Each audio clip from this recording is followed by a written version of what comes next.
Good morning, world. And what week of pregnancy are you in now? 20. The 20th week. Yeah. We're over halfway, yeah. Yeah. Story and I are outside doing a workout on this beautiful sunny day here in Siargao Island in the Philippines. Story decided to do yoga this morning. We've been talking about being strong for when baby gets here, being able to stay active and lift weight so that we can be balanced, strong and able to protect little baby when she is born in not too long now. Yoga is one of those things where if you don't do it properly, you feel like you've done nothing at all. So we spent quite a bit of time trying to focus on the actual movement and techniques. And one thing that's great about here on Siargao Island is if you've got no idea about yoga, pretty much every day there are about 12 classes you could take. Story has taken classes before, Sacha has, I haven't. But when I was younger, I used to be into calisthenics exercises and really working with body weight. So I feel like I've got a bit of a core balance to start with. And now that I'm heading towards the age of 41 and being a new dad again, I really do need to focus on my health a bit more. Sacha has booked me in for a doctor's appointment, which I don't normally do. I don't remember the last time I saw a doctor for me. Figure out if there's anything I should be doing to optimize my health to be a strong dad. During Story's pregnancy, we had access to everything. Here it's a little bit different. So we'll go shopping later and we will show you exactly what can and can't be done when you're about to have a baby on an island in the provinces. How was your workout this morning? Really stressing. Really stressful? Yeah. Tell me what was stressful about yoga. The fact that we kept pausing it, so it took longer. Yeah. And the moves were quite complicated, some of them. They were quite complicated, weren't they? Yeah. That's because we don't actually do yoga on a regular basis though. I think if we were to take a yoga class, you know Marley's dad? Yeah. Your friend Marley? He does yoga, so does Marley's mum. Maybe we could join one of their classes. What do you think? Yeah. We could try that out? I actually remember Terry's class and Mummy went there once. Yeah, Terry's class, yeah, she does it. I think that you're old enough to join the adults, what do you reckon? Welcome to the party. What have you brought for us? Just a very small snack to go with our coffee. I didn't have time to make proper breakfast yet, so This is the bread that I baked this morning. it's very good. Did it come out well? I haven't actually even seen it yet. It has, look. It's got a nice crisp, Nice, sesame seeds on there. some trail mix and BB toast for you. Yeah, get that health in you after your workout. And how's that baby bump? Let's see it. Whoa! That big flower, look. Expanded the flower. We were saying though that your tummy hasn't really grown that much since about, what, 16 weeks? Yeah, it stayed quite similar. It got big and then it stopped. Yeah, there was a big kind of explosion. And now it's kind of evened out, which is nice. I'm starting to feel some little flutters now, which is nice. Not very regular, but definitely can feel a couple of times a day maybe. Feel a little kind of Tingle. yeah, like a fluttery butterfly in the tummy. Maybe it's not the baby, maybe your baby just went into a chrysalis and actually turned into a butterfly itself. I sincerely hope you don't give birth to a butterfly instead of a child. Alright, let's eat. Go on.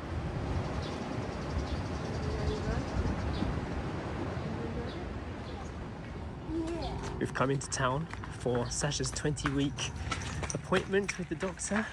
Look at the colour of that sky. That is incredible colours, especially when you contrast it against the skirt Sacha's got on. Wow.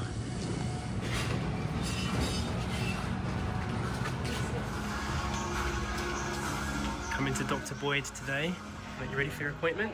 Yeah, I've got this bump today. Very I bumpy. think the skirt makes it look more bumpy. Yeah. It's an illusion, but come on in. Can we take a picture? Right, let's leave Mummy in there for her appointment. So while Mummy's upstairs having her 20-week appointment, Story's reading about new life in her science book. Yes.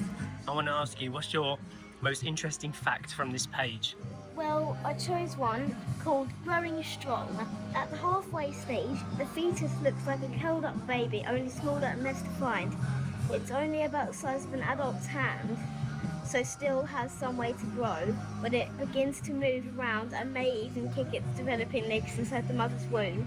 Research suggests the baby may even be able to hear things outside its mother's body, which is why earlier I was playing on the piano and on the water drum, Twinkle Twinkle Little Star. That's right. So the baby can hear now, right? Where's your hand?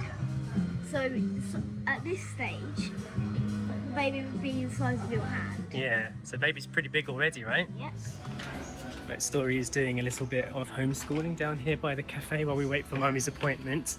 And one great thing about here living in Siargao is that there are plenty more clinics, and we're about to go and hear the sound of the heartbeat. Back up at the clinic. Let's hear that baby's heart. This is the inside of the clinic. Got a nice open window here. Little Doppler machine there. Ready? Oh, you got another one in there. Ready to hear the baby's heartbeat? Yeah, you can come close to me, Story, if you want. When you get closer, you hear it properly. So we're just going to measure how long your mom's belly is. You know how many weeks your mom is right now? 20 weeks. So right around the belly button is where 20 weeks would be. Okay, so growing well. So let's hold the fundal height. Okay. So that's not from the chest area. We use a jelly because this transmits sound. Okay. Are you ticklish? Okay. So look cold here. Hello, Jessie. I don't know who Jessie is.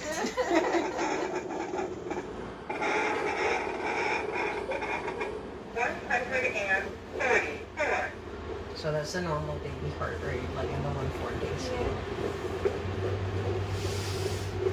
You hear it?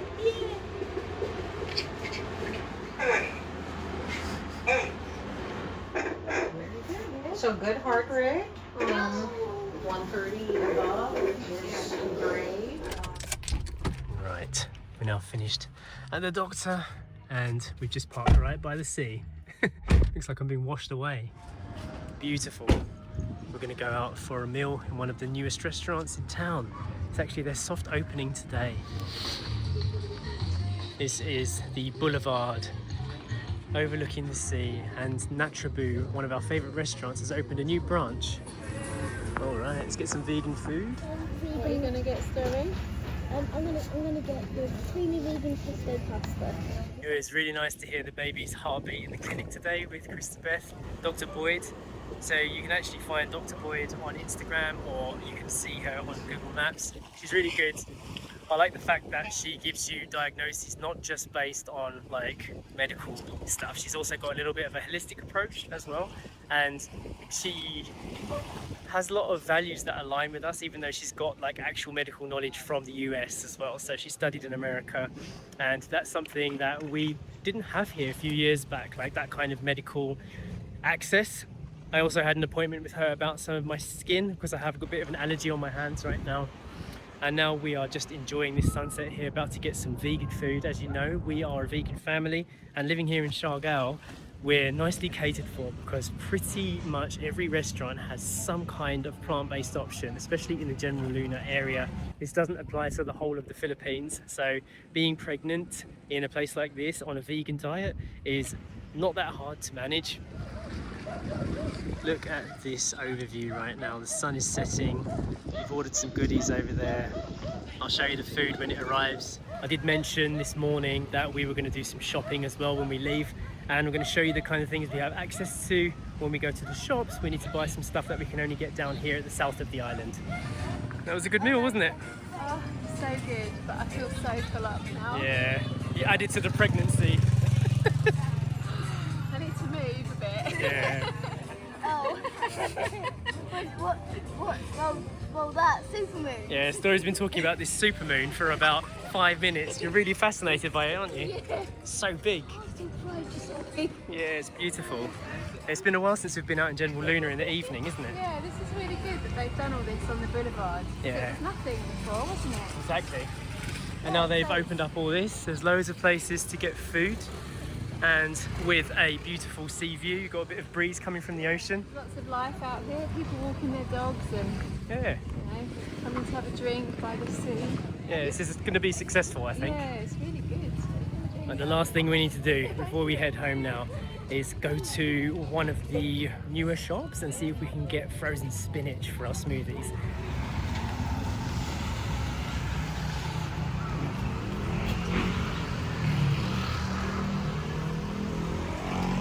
So I'm not seeing frozen spinach, but we've got frozen broccoli and edamames, which is good. Cauliflower, were those cauliflowers good?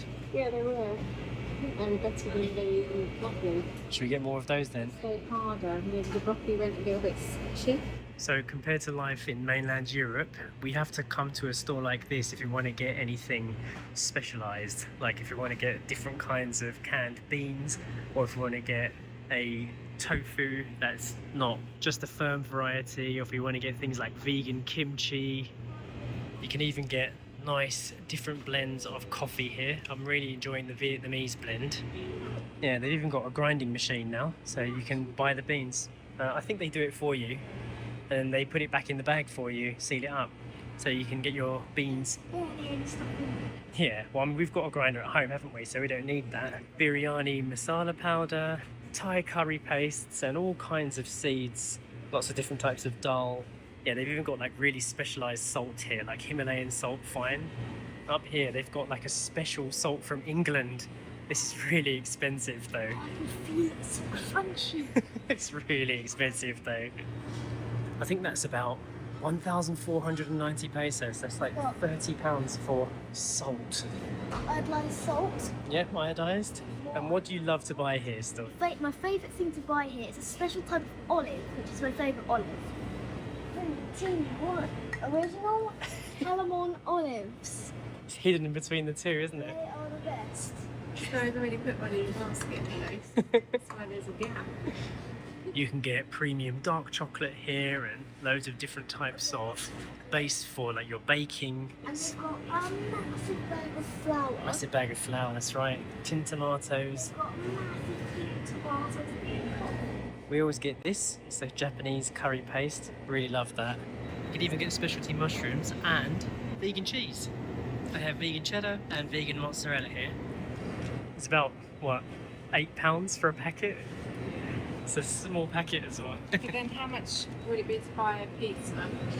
About 500, yeah. So if you're going to make your own pizza and this was like your topping, Yeah. I don't know, it's still Works out. expensive, but How much is vodka? Whoa. It's like £80. 6,000 pesos.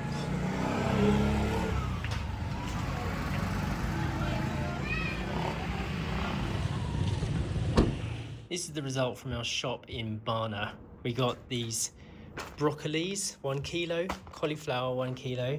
We got the vegan cheddar, guacamole, frozen block, the curry, Japanese style, these Ritz toasted chips, 1 can of white beans, 2 cans of chickpeas, kidney beans and brown beans.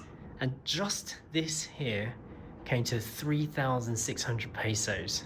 So we figured out that's about 48 British pounds, or maybe like 60 US dollars just for that.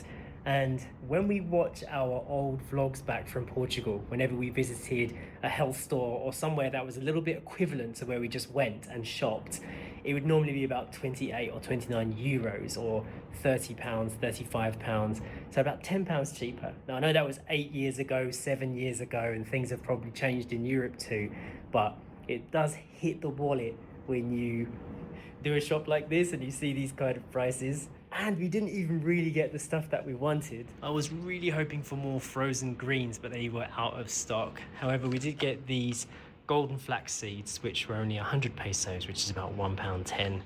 Good for the body.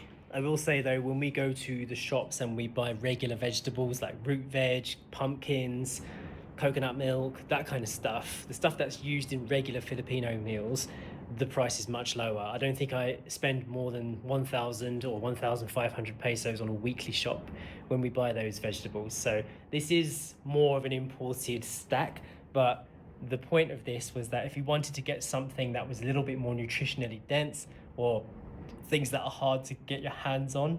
You got to pay a premium price when you live on an island.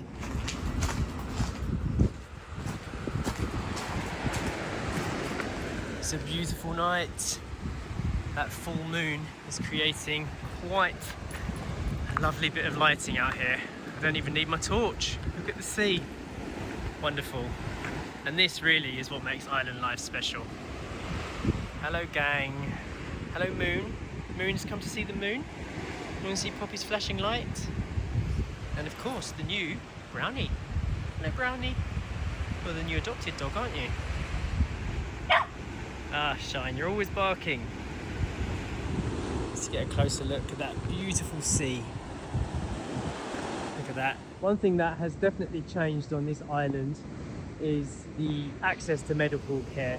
There's now probably about 4 places where you can get an ultrasound done, which is something that wasn't possible before.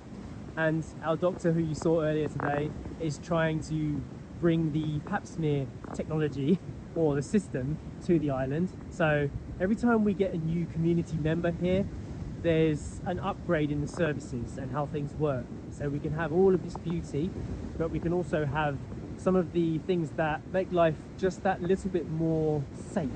It's also good to be able to reassure our families back in the UK that here in the Philippines we also have access to these things, because many of them haven't actually been here and don't know what the other side of living in the island life can be. I think it's going to be very interesting to document this pregnancy process here in the Philippines. I feel like many people from the West don't know that this type of stuff exists here, the access to the medical care that we might have. And it's worth mentioning that having the baby here in the Philippines was actually Sacha's decision. She said that she feels way more comfortable doing it here, and I'm just supporting her choices. I do believe that she's right as well from what I've seen, and it will be good to go through this process systematically and show people what our experience is like. So I hope you enjoyed this vlog. The shout out for today goes to Arnel Salgado. Huge thank you for becoming a member. If any of you guys are looking for ways to support our channel, to support this pregnancy here in the Philippines in any way, if you just enjoy watching the videos and want to see more of our exclusive vlogs, maybe get a shout out, don't forget you can become a member by clicking the join button down below or becoming a Patreon. And we will see you in the next video. Bye.